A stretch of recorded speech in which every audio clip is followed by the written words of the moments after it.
요즘 남녀 간의 어떤 그런 갈등의 문제가 심각한데요. 팔종도와 명상 수행이 이러한 사회적 악업의 굴레에 대해서 어떻게 대처할 수 있습니까? 불교에서 가르치는 건 그런 겁니다. 뭐 이게 어떤 남녀 간의 갈등이 됐든 어떤 개인 간의 갈등이 됐든 국가 간의 갈등이 됐든 결국은 우리가 탐진치를 버리는 데서 시작합니다. 불교는 사실 남 탓하는 종교가 아닙니다. 이게 결국은 자신의 마음을 닦는데 초점을 맞춥니다. 이게 좀 해결 방식이 완전히 다른 거죠. 이게 사회에서는 사회가 굴러가는 방식이 있는 것이고, 불교에서는 아까 얘기했다시피 이 윤회하는 중생들의 어떤 그런 큰 스케일에서 이 사람들이 어떻게 하면 행복해질까, 그런 관점에 초점을 맞추거든요. 그러다 보니까 해결 방식도 다릅니다. 사회적 문제를 바라볼 때. 그러니까 이게 남녀 간의 문제가 됐든 사회 간 어떤 집단 간의 문제가 됐든 국가 간의 문제가 됐든 결국은 어떤 이 상대방에 대한 분노와 적개심을 버리고, 어떤 잘못이 있어도 그것을 자애로서 감싸고 용서하고 포용하고, 결국은 이런 이 자기 자신에게 이익을 주는 방향으로 마음을 개발하라고 얘기하는 겁니다. 그러니까 어떤 그 집단 간의 갈등이 있다고 할 때 거기서 내가 좀 더 이익을 얻고 좀 더 뭔가 그 싸움에서 내가 이기고, 이게 목적이 아닌 거죠. 그리고 그게 사실은 그런 이득을 조금 본다고 해서 그게 자신의 행복에 도움을 주는 게 아니라고 보는 거죠. 결국은 그 마음 속에서 아무리 내가 논쟁에서 이기고 이익을 보더라도 그 사람 마음 속에 욕심을 조장하고 또는 상대방에 대한, 자신에 대한 분노를 일으키고 또는 이 악의를 일으키고, 이렇게 되면 그게 오히려 자신의 불행을 가져온다는 거죠. 그러니까 상대방에 대한 어떤 자애심, 용서, 포용하는 이런 마음 자체가 결국은 이게 상대방을 위한 게 아니라 그게 바로 자기 자신을 위한 거라는 거죠. 그러니까 불자는 사실 그런 마음을 가져야 되는 거죠. 남을 사실은 바라보기 전에, 남의 흠을 찾기 전에 자기 마음을 잘 살펴봐야 되는 겁니다. 그래서 불교의 근본 가르치는 겁니다. 탐진치를 일으키는 악을 짓지 말고 우리가 자애심과 관용과 용서하는 선을 행하고, 그리고 그 마음을 잘 살펴서 번뇌를 소멸시키는 게, 이게 바로 불교의 가르침이고 부처님의 가르침입니다. 그러니까 어떤 문제가 있다면 자기 자신을 잘 살펴봐야 됩니다. 내 자신이 분노를 일으키고 있지 않은가, 욕망에 완전히 거기에 휩싸이지 않은가, 적대심을 갖고 있지 않은가, 이걸 잘 살펴봐야 됩니다.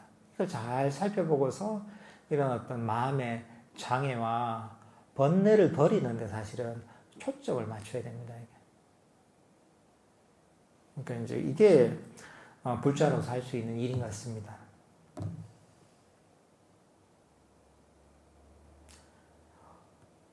월요일부터 금요일까지 아침에 30분 정도 수행하는데 주말은 정말 하기가 싫을 때가 있습니다. 그때도 억지로라도 해야 할까요? 좀 쉬어도 될까요? 그리고 저녁 수행을 하려고 하면 너무 피곤해서 자꾸 졸게 되어 안 하게 됩니다. 그러니까 우리가 이 하는 것도 명상을 할 때 사실은 어떻게 이 명상을 하냐에 따라서 명상이 좀 쉽게 느껴질 수도 있고 어렵게 느껴질 수도 있습니다. 너무 의무감이라고 생각하고 하면 힘이 듭니다. 이게 학생들이 공부를 하기 싫잖아요, 그죠? 왜 그렇습니까? 억지로 해야 되니까 하기 싫은 거죠. 게임은 하지 말라고 해도 밤새서도 잘 하잖아요, 그죠? 그러니까 본인이 하고 싶어하고 원하고 이런 것들은 쉽게 할 수 있는데, 의무가 되면 사실 힘이 듭니다, 이게. 명상을 할 때도 마음을 잘 이렇게, 네, 잘 써야 됩니다. 명상을 하는데, 이 명상에 대한 어떤 이 고마움과 감사한 마음을 자꾸 일으키려고 노력해야 됩니다. 내가 부처님께서 2600년 전에 이 정말 윤회의 고통에서 벗어나는 이런 가르침을 주셨는데 내가 이런 수행을 내가 배워서 할 수 있다. 얼마나 좋은 것인가. 이런 마음을 자꾸 일으켜야 됩니다. 그래, 명상이 안 될 때가 있죠. 안 되면 힘이 듭니다. 그럴 때는, 그래, 내가 명상이 지금 다 그렇게 잘 되진 않지만 이렇게 앉아있는 것만 해도 참 어딘가. 그리고 만약에 내가 명상을 했는데 자꾸 결과가 없어도, 그래, 세상에 업의법칙이지. 세상에 인과법이라는데 명상을 다 꾸준히 하다 보면 결국은 어디 가나 조초가듯이 다 쌓이는 건데 내가 명상의 어떤 잘 될 수 있는 원인을 계속 찾고 있구나. 이렇게 자꾸 자기 자신을 북돋우고 어떤 감사한 마음을 일으키고 명상에 대해서 좋은 감정을 일으키도록 만들어야 됩니다. 그렇게 하면서 꾸준히 해야 됩니다. 그러니까 이렇게 하더라도 하기 싫을 때가 있죠. 하기 싫더라도 하고 싶어도 하는 게 명상입니다. 하기 싫을 때는 싫은 마음을 잘 돌려서 하도록 해야 됩니다. 그래, 내가 하기 싫지만 억지로 내가 막 푸시해서 하지 말고, 그래, 내가 지금은 하기 싫으니까 앉아만 있자, 편안하게. 이런 마음을 가지고 할 수 있는 거죠.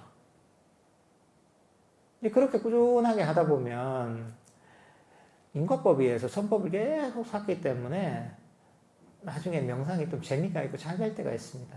그게 내 삶에 도움이 될 때가 있습니다. 이게. 그러니까 평소에는 명상에 대해서 좋은 감정을 개발하도록 노력해야 됩니다.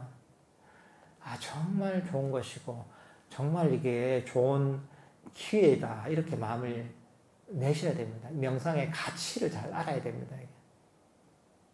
그래야지 신심이 나거든요. 신심이 나면 별로 안 힘들죠, 이게. 근데 그게 아니라 그냥 무턱대고 하다 보면 그냥 하나의 노동이 돼버리는 거죠, 이게. 그러니까 명상할 때 자꾸 감사한 마음과 이 가치를 인식하면서 그러면서 꾸준하게 매일매일 하시는 게 중요합니다, 이게. 이거 너무 피곤해 졸아도 괜찮습니다, 이게. 조는 것도 수행입니다, 이게. 이제 졸면 그런 생각을 하십시오. 이제 부처님 당시에도 보면 그런 게 있습니다, 이게. 숲에서 명상하다 조는 모습을 부처님 보셨어요.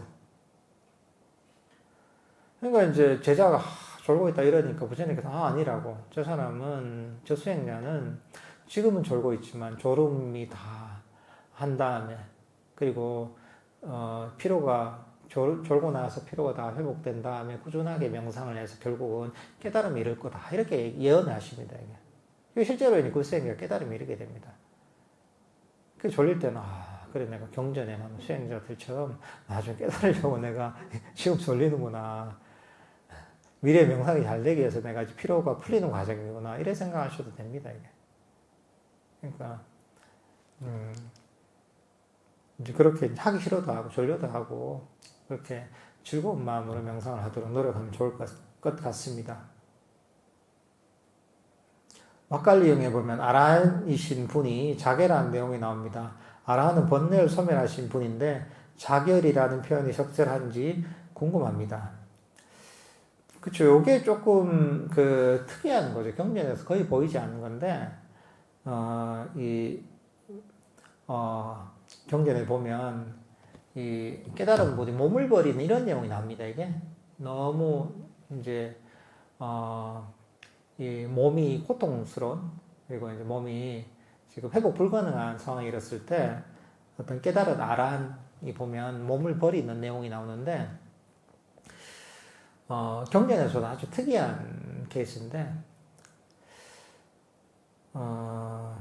글쎄 이건 뭐 선택이라고 봐야 되지 않겠습니까? 이게 어떤 이 고통 말할까 이제 어떤 회피라기보다는 단지 지금 몸 상태 자체가 회복 불가능한 상황이기 때문에 이거는 이런 그 뭐랄까 이제 이런 이 돌이킬 수 없는 상황에서 벗어나기 위해서 하나의 뭐 선택을 하셨다 이렇게 보셔도 될 것 같습니다. 보통 뭐 자살이라 하면 뭐 이 괴로움에서 회피하기 위해서 때로는 뭔가 절망감에서 이렇게 하게 되지만 뭐 이런 깨달은 아란 같은 경우에는 그거하고 조금 다른 케이스 같습니다. 이게. 근데 이게 아주 그 특이한 내용이긴 합니다. 이게 경전에서도 거의 보이지 않는 이런 내용이긴 합니다. 이게.